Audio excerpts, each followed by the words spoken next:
Hello, Princess on a Pillow here. I am here to do a review slash recap with my opinion on Love During Lockup Season 5, Episode 28. It's titled The Morning After. Not morning as in early day, but mourning like you're mourning the death of someone.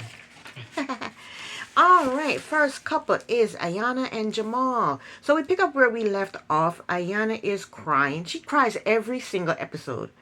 She's crying to Jamal over the phone because she is pissed at the judge. And Jamal is telling her, bite your tongue when you talk to the judge, you know?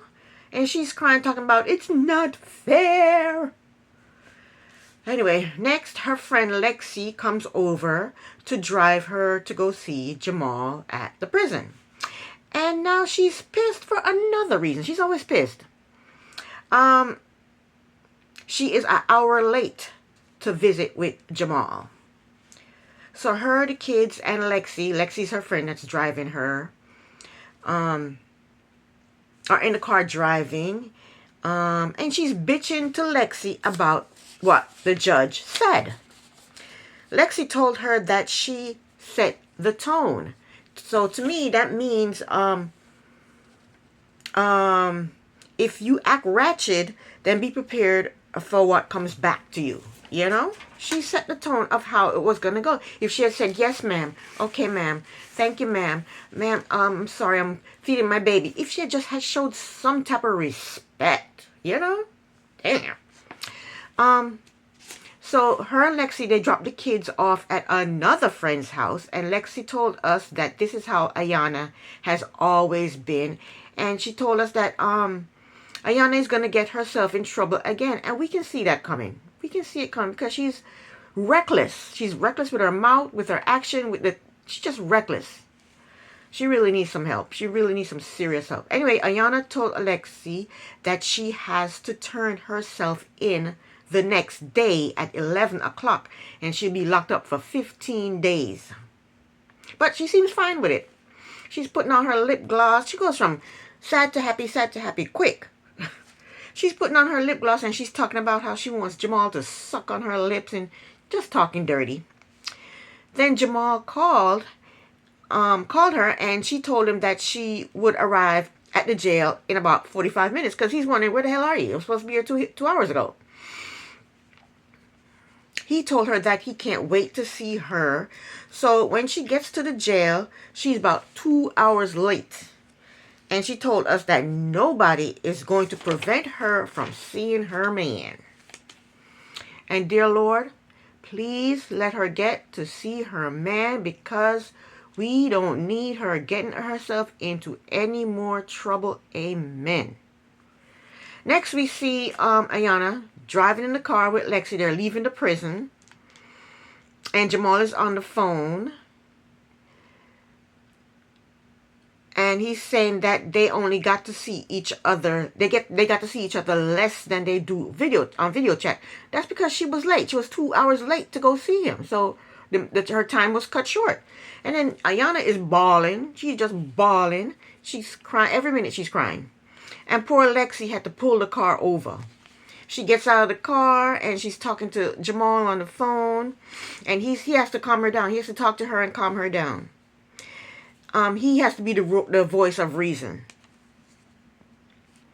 And who knows, maybe Jamal is good for her. Maybe he is. He's the only one that seemed to get through to her. Next up, Andrew and Candace. So Candace and Andrew are driving to the halfway house. I think it's a halfway house. We're going to call it a halfway house. That she has to report to. And Candace is bitching that the possibility of them not allowing her to... She's bitching that they may not allow her to stay at the apartment. These prisoners or lawbreakers or jailbirds are always bitching about how unfair things are for them. The nerve of them. She should be happy that she's being let out on parole. No, she's bitching that she may not be able to stay at the apartment. She's out on probation. Be happy. Being on probation, she needs to be monitored. But she should be grateful that she's not locked up behind bars. She has other privilege now, other than I just don't understand these prisoners. I don't understand how entitled they are. And this is how you can tell that a prisoner is not reformed. They have no remorse. They feel entitled. Anyway, they pull up at the halfway house, and Candace goes in to talk to whoever she needs to talk to, whoever is in charge. 20 minutes later, she comes back out, and she's pissed. She told Andrew that the person at the halfway house told her that she didn't have to stay there at the halfway house. She can go to the apartment, but she has to text them every day, and she has to do an EBT. I don't know what that means. Maybe it's a urinalysis or a drug test she has to take. But then she told us that parole and probation told her that she had to stay there. So I don't understand. If parole and probation told her that she had to stay at this halfway house, get your shit and go to the halfway house. Why did you go in to talk to them? If your probation person told you to go to the halfway house and stay there, then that's what the hell you do. She goes there and talks to somebody at the house, and they tell her she didn't have to stay.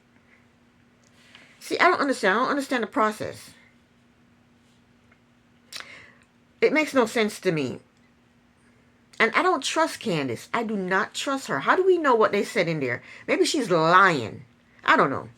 Anyway, she had Andrew take her to the apartment, and then when they got there, she checked out the apartment, and of course she loves it because it's probably the best place she's ever stayed in her life.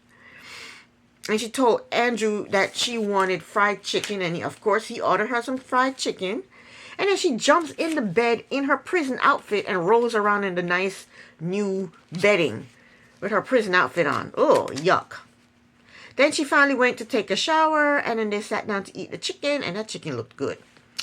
They're sitting on the couch eating, and she's far away from him. She's on one end of the couch, he's on the other end of the couch. She's not even sitting next to him. Then she told him that she wants to go lay down, which means no sex for you, Andrew, no sex never. She basically told him that he can sleep in bed with her, but don't touch. And of course he agrees. The next morning, Candace told Andrew that she does not want to have sex. She wants to go slow. She basically told him that what's important to her is staying out of prison and getting her son back into her life. So basically, she gets to squeeze him dry, and he gets nothing for this non-relationship. He gets nothing out of this relationship. I'm not saying she should have sex with the man, but she shows him no affection at all. None. She doesn't ask him how he is, how he's doing, how he's feeling, how's his friends, how's his job, how's his family. It's all about Candace. She cares nothing for this man. It's all about her. Andrew asked her if she can be in a committed relationship with him. And then she started talking about herself again. She started talking about herself, her son, and her life. It's all about Candace.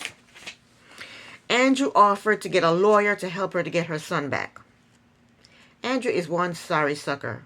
How long can she dangle him on a string? How long will she be able to do this? Dangle him on a string.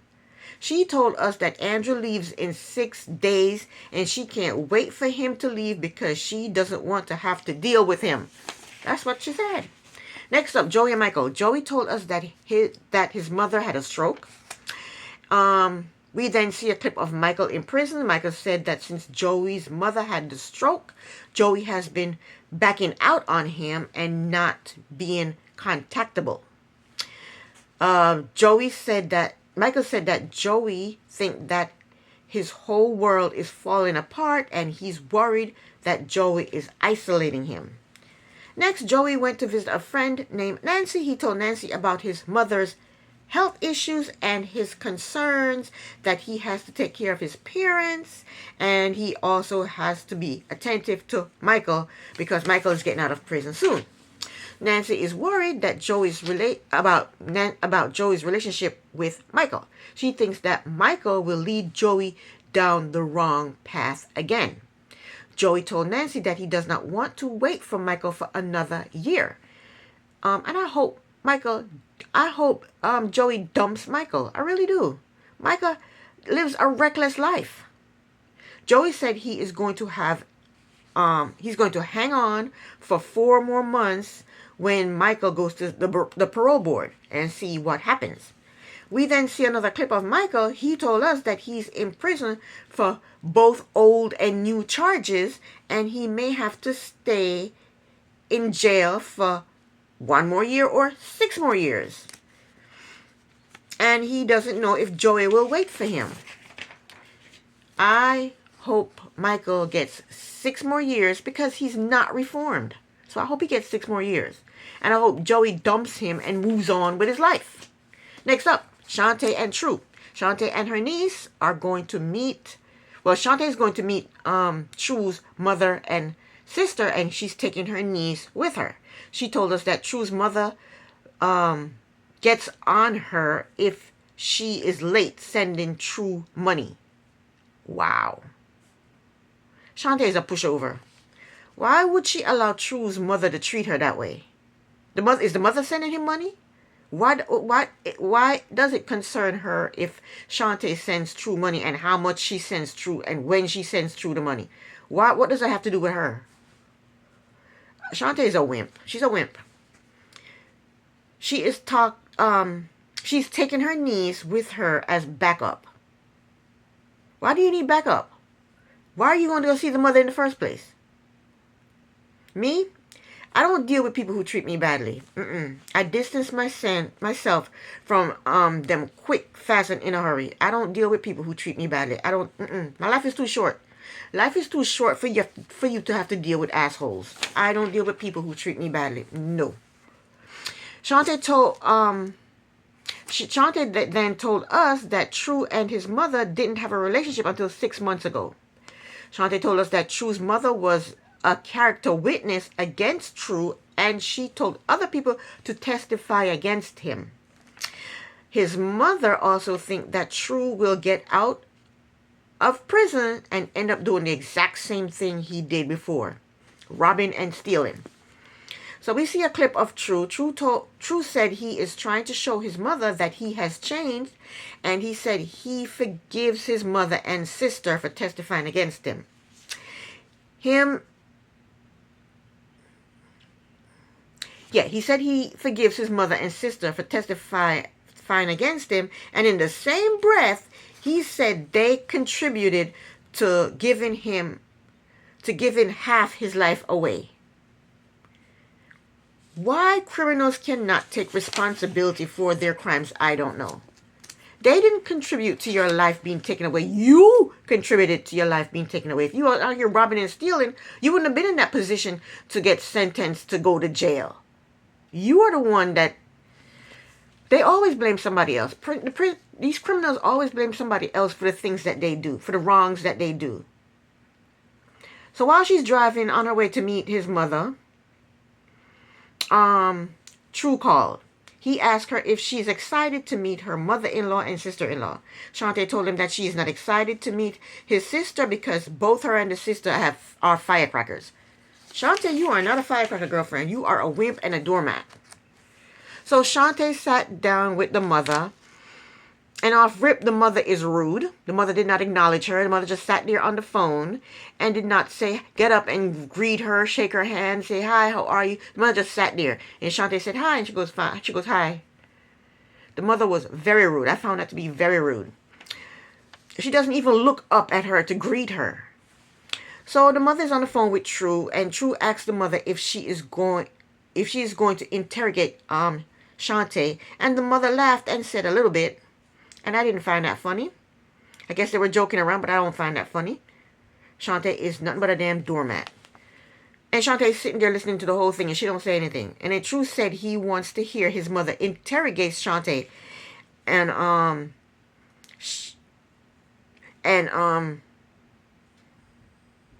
he gave the mother the go-ahead to interrogate Shantae. And then everybody thinks that's funny and they laugh. I don't find that shit funny. Don't interrogate me. For what? The mother told True that he should call her later. He should call back later. So Shantae asked the mother, her name is Stephanie, if she is happy about True's release. Stephanie, the mother, told her that True is a handful, but he is going to be her handful. Not my handful, your handful. You're his girlfriend. You're his fiance. You're going to marry him. The mother asked Shantae a very good question. She asked Shantae why hasn't she gone to see True. Shantae told her mother, Stephanie, that she is not comfortable going to see True in jail. In her confessional, Shantae said she has a reason for not going to see True, but she does not have to tell his mother the reason. Shantae said it's very personal and very deep, and she's just not going. Are you not going because you don't look like your picture, Shantae? Is that the reason you're not going to go see him? The mother, Stephanie, asked Shantae if she loved True. Shantae said yes, she loved him. The mother, Stephanie, said until you see him in person and he's a butthole. You love him until you see him in person and he shows you who he actually is. Shantae just shrugged. Whatever. I think that mother knows her son very well. The mother, Stephanie, told us that she does not buy the reason Shantae gave for not going to see True. Next, the sister shows up. Shantae told the sister that True is her baby. And the sister asked her, how is he your baby when you haven't met him in person? And Shantae's talking about, oh, we were friends, and we talked on the phones, and then we became girlfriend and boyfriend, and blah, blah, blah, blah, blah, blah, blah. The sister cut her off and asked her if True told her that he never really dated black girls. Shantae said yes, but there's a first time for everything. The sister told us that Shantae is a nice person, but she does not think that Shantae is True's type, and she does not think that the relationship is going to work out. No shit, Sherlock. Anybody can predict that. Shantae told them that the plan is for True to parole to her house. And the mother and the sister, they're shocked. The mother, Stephanie, is happy though. She is happy that True will be staying with Shantae because the sister said that True and the mother, they butt heads a lot. So then True calls back and he wants to know what they're talking about. And the mother, Stephanie, told him that they are talking about him going to live with Shantae. True said, these are True's exact words. I ain't say I was gonna live with her. I ain't say I was gonna live with her. These were his exact words. Doormat pushover Shantae kept quiet. She didn't say, what? Didn't you tell me that you were going to come live with me? She didn't say nothing. She just kept her mouth shut. Doormat. The mother, Stephanie, told True that she need to know what he's going to do because she's fixing up a room for him. True said to his mother, if that's what you want to do, he sounds like a little boy who needs his mother. Yeah, he sounds like a little boy who needs his mother. True is saying that Shantae is the one saying that he's going to live with her. Like, he never said that. That's what he's trying to tell his mother and sister. And Shantae just sat there, mute. Sat there on mute. His sister told him to get the story straight. You know, who are you going to live with? You going to live with her? You going to live with your mother? Get the story straight. So, and Shantae's just sitting there on mute. The sister asked True, why did he propose to Shantae? True told her that he can't answer that. And Shantae just sit there on mute. She said, what? I thought you said you love me. I thought you said you want to spend the rest of your life with me. Say something, Shantae. Just sitting there dummy up. And I'm saying, the mother said the exact same thing, that True is telling Shantae one thing and telling his family something totally different. And the mother said the exact same thing. After they hang up with True, the mother asks Shantae if she don't think it's a chance that True is using her. And Shantae's response was, people get used all the time. People out here in the real world, they get used. People in jail get used. Everybody get used. That's her answer. Last but not least, we have Rick and Samantha. We see Rick, poor Rick. Rick really don't have the money to buy Samantha stuff, and he really doesn't have the money to go see her in Idaho. So he's writing her song for her, and he's going to sing the song for her on their date night. She's supposed to call at 6:30. It's now 7:30, and she still hasn't called. Samantha finally called, and she told him that she did not really want to talk to him because she's pissed at him for not coming to Idaho to see her. But he sings her his little song and plays it on the guitar, and the song basically said, I want to be with you, please be my bride. Samantha liked the song, and Rick told her that he wants to come to Idaho and marry her. So that's the plan. Rick is going to hates Idaho, and everything is going to fall apart. That's my prediction. Okay? Rick, do not go to Idaho. Don't go. Next, we see Rick packing to go to Idaho. Didn't I just tell him not to go? We see him packing to go to Idaho to go see Sam. And the show must have given him an advance on his check because where did he get the money from to go fly out there to go see her and buy her stuff? He had no money, and all of a sudden he got money. Rick said in a couple of days he is going to be a married man, so he's going to fly out there and marry her. So he flies to Idaho, and he's been there before because he told us that the Uber driver from before became his friend, and that's the guy that picked him up from the airport, the Uber guy. His friend Ricardo is the Uber driver, and Ricardo knew that he was going to have his debut on TV because he had on a ski cap, he had his goatee all shaped up, he had on a black fur vest, he had on a thick chain with a thick big medallion. He was doing his debut. His car was spick and span inside and out. This was his debut. This was Ricardo's debut. Anyway, Samantha had given Rick a list of things that she wanted him to buy for her. And Rick said he spent thousands of dollars. He's already spent thousands of dollars on Samantha. Rick told Ricardo, the friend, the Uber driver, that he needed to get a ring for Samantha because they're getting ready to get married. So Ricardo, friend slash Uber driver, took Rick to his favorite pawn shop. And Rick got Samantha a ring for $90.08. Samantha had sent Rick a long list of vitamins that she wanted him to get for her. So they go to the vitamin store. Ricardo took Rick to the vitamin store. And Ricardo told Rick that it's a lot of vitamins. The list of vitamins was long. And Ricardo was like, damn, that's a lot of vitamins. He said maybe Samantha is selling these vitamins. And the vitamins came up to $496. $496.08. That's a lot of damn vitamins. She probably is selling those damn vitamins. But why can't these people tell these prisoners no? I was dating this guy and he asked me to buy him a TV. And he asked me to put him on my phone plan. I dropped that fool like a hot potato. What the hell do you think I am? Crazy. Anyway, that was the episode. This is the end of my review. Thank you so very much for watching. Princess on a Pillow here. Bye.